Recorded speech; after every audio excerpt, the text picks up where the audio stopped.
ఇదే విషయానికి సంబంధించి పూర్తి వివరాలు మా ప్రతినిధి వినయ్ అందిస్తారు.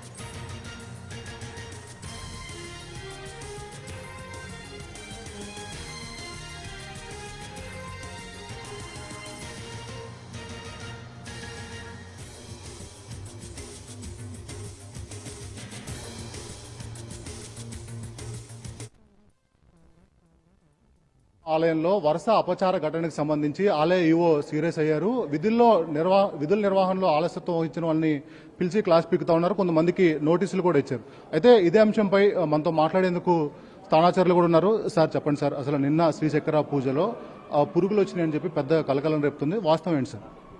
జయ దుర్గా జయ నమః. నిన్నటి వచ్చినటువంటి మీడియా దీని ద్వారా వచ్చినటువంటి దాంట్లో ఎటువంటి వాస్తవము లేదు. గత 8 సంవత్సరాల నుంచి కూడాను 7 సంవత్సరాల నుంచి కూడా టెట్రా ప్యాకెట్లు ప్రభుత్వం నుంచి వచ్చినటువంటివి మనం పూజలకి వాడటం జరుగుతున్నది. మరి శివాలయంలో అభిషేకాలకి కానివ్వండి, మరి సర్పదోష పూజలకు కానివ్వండి, మరి రాహుకేతు పూజలకు కానివ్వండి, వీటన్నిటికీ కూడాను శ్రీచక్రార్చనకి ముఖ్యంగా వీటన్నిటికీ కూడాను టెట్రా ప్యాకెట్లు యూజ్ చేయటం జరుగుతున్నది.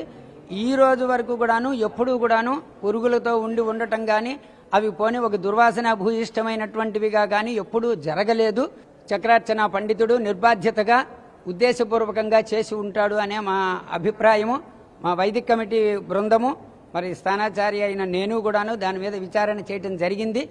దీని మీద తగు చర్యలు తీసుకోమని కూడాను ఈవో గారికి నోట్ ఇచ్చాము, మేము రిపోర్ట్ రాసి ఇచ్చాం. స్వామి, అంటే రోజుకి వివిధ పూజలకు దేవాలయం మొత్తంలో 6.5 లీటర్ల పాలు ఉపయోగిస్తారు. 2025 వరకు ఆవు పాలు మాత్రమే వాడేవారు. 25 టెండర్ మార్చి టెట్రా ప్యాకెట్లు వాడుతున్నారని కూడా తెలుస్తుంది. దానికి సంబంధించి ఏం చెప్తారు? అది గత ప్రభుత్వంలో ఉన్నప్పుడు టెట్రా ప్యాకెట్లు తీసుకోమని చెప్పని, ప్రభుత్వం నుంచే వచ్చేటటువంటి పాలే యూటిలైజ్ చేయమని చెప్పని ఏదో ఆర్డర్ సర్క్యులర్ వచ్చింది అన్నట్లుగా చెప్తున్నారు.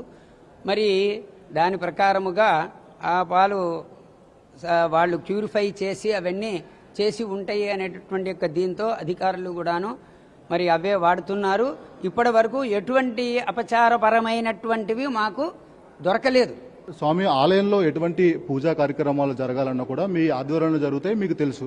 సో దాంట్లో భాగంగానే 2025 వరకు ఆవు పాలు వాడారు. 25 తర్వాత కొత్త టెండర్లో టెట్రా ప్యాకెట్లు తీసుకొస్తున్నారనేది ఒక విషయం చాలా క్లియర్గా స్పష్టమవుతుంది. దాంతోపాటు నిన్న 5వ అంతస్తుకి కేకును తీసుకురావడం, ఇలాంటి అంశాలన్నీ కూడా